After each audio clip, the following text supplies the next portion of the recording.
श्री शिवाय नमस्तु भयम। दोस्तों, आप सभी लोग जानते हैं कि 2 नवंबर 2025 यानी रविवार को पड़ रही है। रविवार देवउठनी एकादशी व्रत जो बहुत ही खास है। और दोस्तों, ये वो एकादशी है जो कि कार्तिक महीने में रविवार को पड़ रही है। दोस्तों, इसी दिन किया जाने वाला पंडित जी द्वारा बताया गया एक लाल फूल और एक सफेद फूल वाले उपाय आप लोगों को जरूर करना चाहिए, क्योंकि दोस्तों ये एक ऐसा उपाय है जो कि हर दिन नहीं किया जाता। कार्तिक महीने में जो रविवार की एकादशी तिथि आती है उसी दिन किया जाता है। अगर आप लोगों ने इस उपाय को नहीं किया है या किसी कारणवश नहीं कर पाए हो तो इस कार्तिक रविवार देवउठनी एकादशी व्रत के दिन इस उपाय से मत चूकना। दोस्तों देखिए, यह दिन इतना खास होता है, इतना महत्वपूर्ण होता है। देखा गया है कभी कभी बड़े बड़े पूजा पाठ अनुष्ठान से जो मनोकामना पूर्ण नहीं होती है वह कार्तिक रविवार के दिन एक छोटे से करने से ही आपकी मनोकामना पूर्ण हो जाती है। और बहुत सारे लोगों ने इस उपाय को किया भी है और उनको इस उपाय को करने का फल भी जरूर मिला है। अगर आप लोग भी इस उपाय को इस रविवार के दिन करना चाहते हैं तो आप इस उपाय को पहले अच्छे से समझ लेना, सुन लेना, उसके बाद करना। आपको इस उपाय का फल जरूर मिलेगा, आपकी सभी मनोकामनाएं पूरी हो जाएंगी। दोस्तों, हम आपको यहां पर बता दें कि ये जो एक लाल फूल और एक सफेद फूल वाले उपाय है, ये उपाय पंडित जी ने अपनी अभी की सीहोर की कथा में ही बताया है। उपाय को करने से आपके घर में चाहे किसी भी प्रकार की दोहक और समस्या क्यों ना चल रही हो, आपको उसका कारण भी नहीं पता है कि भाई ये समस्या किस कारण से चल रही है। उसका कुछ भी कारण हो सकता है, जैसे पितृदोष हो सकता है, कालसर्प दोष हो सकता है, या किसी भी तरह का मंगल दोष भी हो सकता है, और भी बहुत तरह के दोष होते हैं, कुछ भी हो सकता है। पर आपको इस उपाय को करने के लिए अपने दोष को पता लगाने की भी जरूरत है। आपके घर में किस कारण से इतनी दुख और परेशानी आ रही है वह भी आपको पता लगाने की जरूरत नहीं है। बस रविवार को देवउठनी एकादशी व्रत के दिन इस उपाय को कर लेना है, क्योंकि इसी एकमात्र उपाय को करने से आपके पूरे घर परिवार में सुख और शांति हो जाएगी। आपके घर में अच्छे अच्छे काम होने लगेंगे। आपकी जो भी मनोकामना होगी वो भी धीरे धीरे करके पूर्ण होना शुरू हो जाएगी। अब हम समझते हैं इस एक लाल फूल और एक सफेद फूल वाले उपाय को आपको करना कैसे है, किसको करना है, किस करना है और कैसे करना है। देखो, उपाय बिल्कुल आसान है, बस समझने वाली बात है, ध्यान से समझिए। उसके बाद ही आप लोग जो है इस उपाय को जरूर कीजिएगा। सबसे पहली चीज हम लोग ये समझते हैं कि इस एक लाल फूल और एक सफेद फूल वाले उपाय को इस आने वाली रविवार देवउठनी एकादशी के दिन किसको करना है। तो देखिए, इस उपाय को घर के सभी सदस्यों को करने की बिल्कुल भी जरूरत नहीं है। घर में से कोई एक मुख्य बड़ा सदस्य इस उपाय को करेगा तो उस घर परिवार के सभी सदस्यों को इस उपाय को करने का फल मिल जाएगा। पर वो बड़ा सदस्य कौन होगा, कौन व्यक्ति इस उपाय को करेगा, तो यहां पर देखिए हम आपको बता दें, घर की जो बड़ी माताएं बहनें होंगी, घर की बड़ी माताओं बहनों में से कोई भी एक माता बहन इस वाले उपाय को कर सकती है। अपने पूरे घर परिवार के लिए घर में सभी सदस्यों को इस उपाय को करने की जरूरत नहीं है। मात्र घर की जो माताएं बहनें हैं उनमें से कोई भी एक माता बहन इस वाले उपाय को करेगी तो उसके घर परिवार के पूरे सदस्यों को इस उपाय का फल मिलेगा। अगर किसी कारणवश माताएं बहनें घर में उपस्थित ना हो या वो इस उपाय को ना कर रही हो, कुछ दिक्कत हो, तो भाई उस जगह पर फिर घर का कोई बड़ा व्यक्ति भी इस उपाय को कर सकता है। माताओं बहनों के कहने का मतलब यह था कि माताएं बहनें घर की लक्ष्मी होती है। जब घर की लक्ष्मी कोई उपाय करती है तो निश्चित ही भगवान शिव जी जल्दी प्रसन्न होते हैं और उपाय का फल में बहुत जल्दी और बहुत बड़ा करके भी यहां पर देते हैं। तो आप लोग ये बात समझ गए होंगे। अब हम ये बात समझते हैं कि इस वाले उपाय को हमें करना किस समय है। एक लाल फूल और एक सफेद फूल वाले उपाय को हमें देवउठनी एकादशी के दिन करना की समय है। तो देखिए, इस उपाय को करने का जो समय है सुबह का समय भी है और शाम का समय भी है। अब देखिए, यहां पर हम मुख्य रूप से सुबह का समय नहीं बोलेंगे, क्योंकि देखिए ये जो देवउठनी एकादशी है, और आप सभी लोग जानते हैं रविवार देवउठनी एकादशी के दिन का प्रदोष काल का मतलब शाम का जो समय होता है ना, इस दिन भगवान शिव जी का सबसे प्रिय दिन होता है।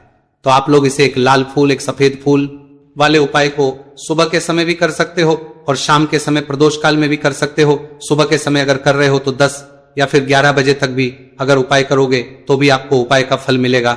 वही अगर शाम के समय कर रहे हो तो इस दिन जरूर शाम के समय का ध्यान रखना कि शाम के 6 बजे से लेकर 7 बजे के बीच में अगर आप इस उपाय को कर सकते हो तो बिल्कुल कर लेना, पूरी कोशिश करना।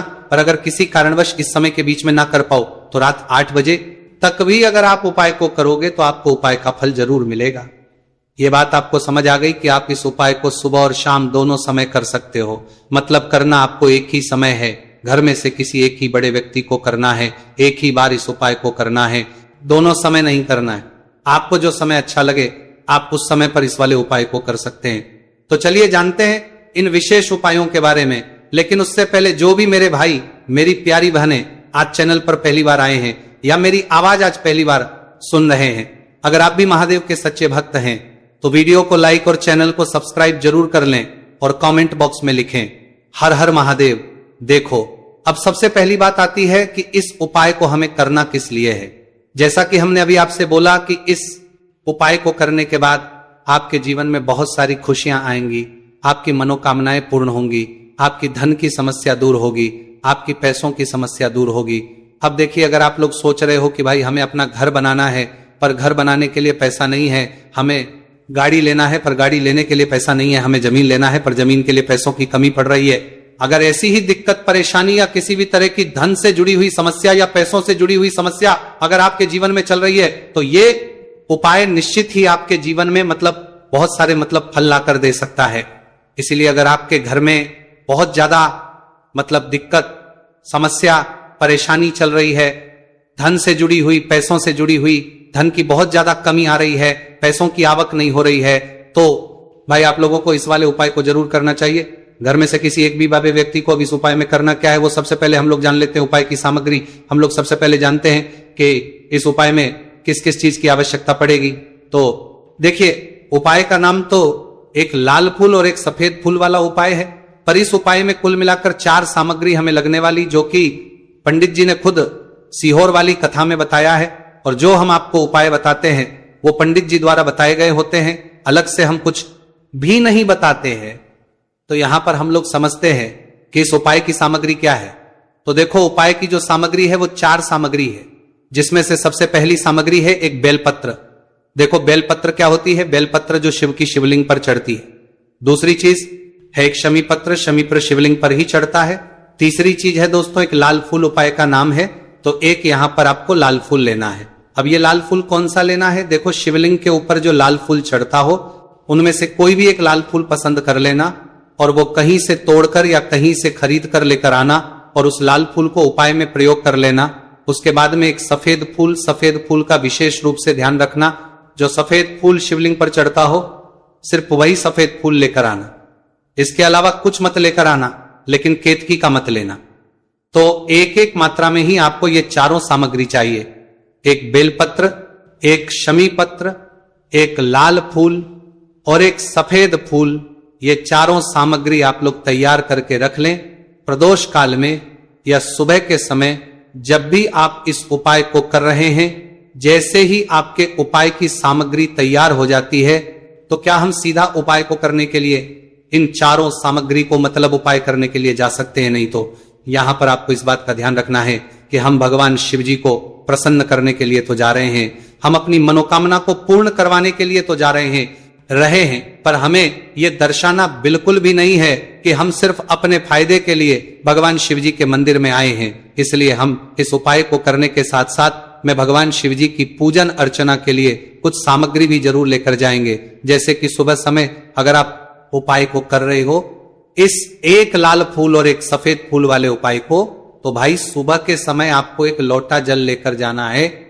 जो लोग प्रतिदिन शिव जी के मंदिर जाते हैं, पूजन अर्चना करते हैं, जल चढ़ाते हैं, फूल बेल पत्र सब कुछ चढ़ाते हैं, भाई वो अपनी पूजन अर्चना वैसी की वैसी करना। बाकी जो सिर्फ उपाय को करने के लिए जा रहा है, जो कुछ भी लेकर नहीं जा रहा है, उसे कम से कम 1 लोटा जल अपने घर से भरकर लेकर जाना, अगर आप उपाय को कर रहे हो, है ना।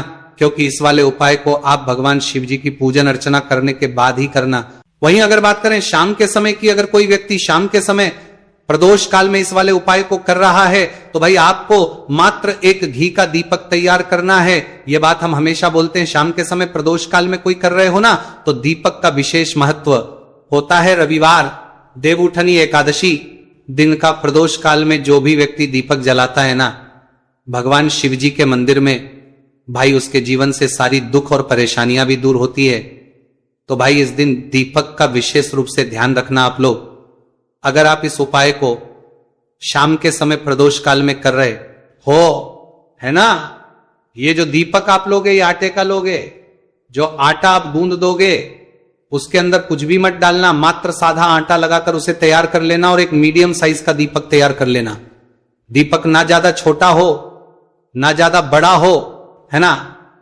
उसके बाद में दीपक आपका तैयार हो जाए तो इसके अंदर जो बत्ती रखोगे वो गोल बत्ती रखोगे। देखो गोल बत्ती भी दो तरह की होगी, एक बाजार की और एक घर वाली। तो कोशिश करना अपने घर में जो रुई रखी हुई है उस रुई से आप लोग एक गोल बत्ती अपने ही हाथों से बनाओ। उपाय का फल अच्छा मिलता है, भगवान शिव जी जल्दी प्रसन्न होते हैं।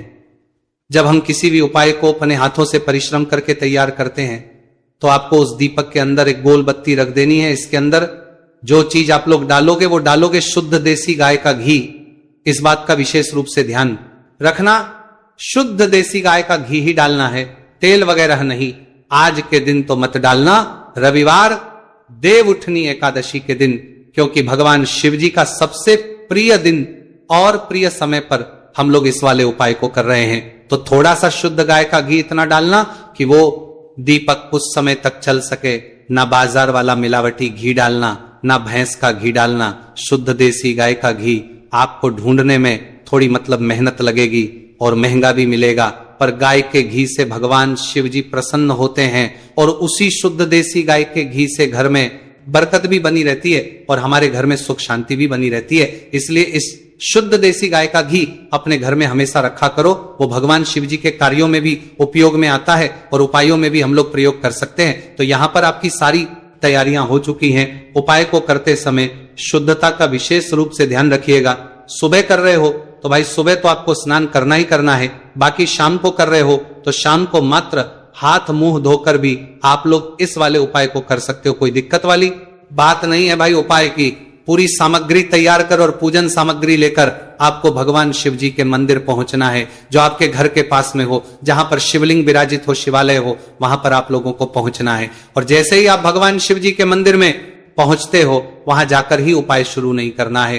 पहले आपको भगवान शिव जी की पूजन अर्चना करना है। पूजन अर्चना कैसे करोगे? सुबह के समय गए हो तो एक लोटा जल वगैरह जो भी पूजन सामग्री लेकर गए हो उससे पहले पूजन सामग्री आप लोग मतलब पूजन भगवान शिव जी की कर लो। जो व्यक्ति सिर्फ एक लोटा जल लेकर गए हैं वो शिव जी के शिवलिंग पर मात्र एक लोटा जल एक धारा से धीरे धीरे करके चढ़ा लो। अपनी पूजन अर्चना आप लोग जो है पूरी कर लो पहले। उसी के बाद अगर आप शाम के समय कर रहे हो तो पहले जाकर बैठना है भगवान शिव जी के शिवलिंग के पास में। आप जो दीपक तैयार करके लेकर आए हो उस दीपक को पहले जलाना है। ये जो दीपक आप लोग जलाओगे ना, ये किसी और की माचिस से मत जला, अपनी ही माचिस अपने ही घर से लेकर आना और इस दीपक को अपने ही माचिस से जलाना। अगर आपने मंदिर की माचिस या किसी और की माचिस ले ली, इस उपाय को करने में इस उपाय का फल उस व्यक्ति को भी बहुत मिल जाएगा। इस बात का ध्यान रखना, अपने घर से अपनी ही माचिस लेकर जाना और इस दीपक को जलाना। दीपक को जलाने के बाद भगवान शिव जी की शिवलिंग के पास में रख देना। शिवलिंग के इतना पास में मत रखना कि शिव जी को आंच लगे, थोड़ी सी दूरी बनाकर ही जो है इस दीपक को शिवलिंग के पास में आप लोग रख दीजिएगा। अब जैसे ही आपकी पूजन अर्चना हो जाती है, भगवान शिव जी के शिवलिंग के सामने या आसपास कहीं पर भी बैठ जाइए उपाय को करने के लिए। और उपाय को करने से पहले आप लोग अपनी वो चारों पूजन सामग्री निकाल लीजिए। उपाय की जो सामग्री है वो निकाल लीजिए और भगवान शिव जी के शिवलिंग के ऊपर एक माता अशोक सुंदरी जी का स्थान देख लीजिए। माता सुंदर जी का जो स्थान होता है वो जलाधारी के ऊपर होता है, जलाधारी के बिल्कुल बीचों बीच में होता है। आप लोगों ने देखा भी होगा शिवलिंग की जलाधारी होती है, जलाधारी के बिल्कुल बीचों बीच का जो स्थान होगा वो माता अशोक सुंदर जी का स्थान होगा, क्योंकि यहीं पर हमें ये जो है उपाय को करना है। सबसे पहली चीज जब हम उपाय को करना शुरू करते हैं, आप सबसे पहले अपनी एक बेलपत्र उठा लो। एक बेलपत्र को आपको माता अशोक सुंदरी जी वाले स्थान पर सबसे पहले समर्पित करना है। बेलपत्र की डंडी का मुख होगा जलाधारी की तरफ जहां से जल बहता है और नीचे गिरता है, और बीच वाली बड़ी पत्ती का मुख मतलब शिवलिंग की तरफ होगा।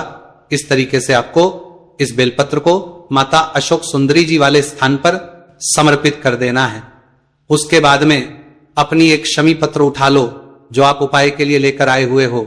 शमी पत्र को उठाकर शमी पत्र की भी जो डंडी का भाग होगा वो जल की तरफ करके, जहां से जल बहता है नीचे गिरता है उस तरफ करके, और पत्ती वाला भाग शिवलिंग की तरफ करके इस शमी पत्र को भी उस बेल पत्र के ऊपर आपको समर्पित कर देना है। समर्पित करने के बाद अब आप ले लो अपना एक लाल फूल जो आप उपाय को करने के लिए लेकर आए हुए हो। इस लाल फूल का जो खिला हुआ भाग होगा, चाहे वो गुलाब का फूल हो, चाहे कोई सा फूल जो शिवलिंग पर चढ़ता हो, भाई उस फूल का जो खिला हुआ भाग होगा वो शिवलिंग की तरफ होगा। बाकी जो पीछे का भाग होगा फूल का वो जलाधारी की तरफ, जहां से जल बहता है नीचे गिरता है उस तरफ होगा।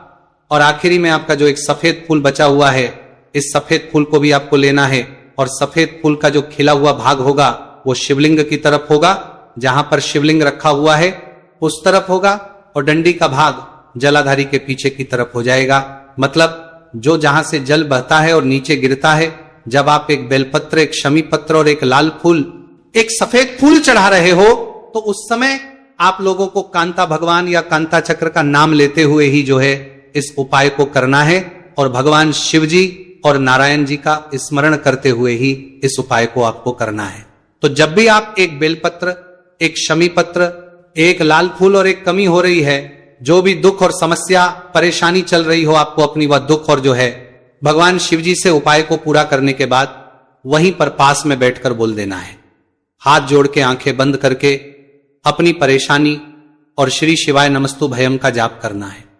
दोस्तों, आज हमने इस वीडियो में कुछ उपाय बताए हैं जो आपको करने हैं। अगर आपको वीडियो अच्छी लगी हो तो वीडियो को 1 लाइक और चैनल को सब्सक्राइब जरूर करें। हर हर महादेव।